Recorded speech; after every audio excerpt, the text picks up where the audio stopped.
বিশ্বনবী পাগলের মতো একবার হাউজে কাউসারে যাবেন, একবার সিরাতে যাবেন, একবার পুলসিরাতের দিকে, একবার হাউজে কাউসারের দিকে পাগলের মতো দৌড়াতে থাকবেন। তার কোনো গুনাহগার উম্মত যাতে জাহান্নামে ঢুকে না যায়।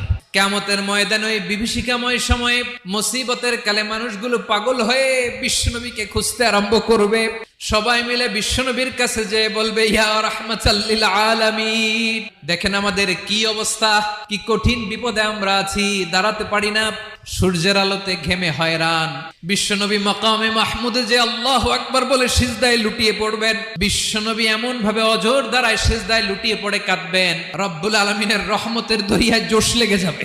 রব্বুল আলামিন এই দৃশ্য থেকে সহ্য করতে পারবেন না। রব্বুল আলামিন বলবেন, ইয়া মুহাম্মদ ইরফা রাসাক, ও নবী আপনি মাথা তোলেন, আপনার কান্না আমি সহ্য করতে পারি না, আজকে আপনি যা চাবেন তাই দেব। ওয়াশফা তুশাফা, যার জন্য সুপারিশ করবেন তার সুপারিশ কবুল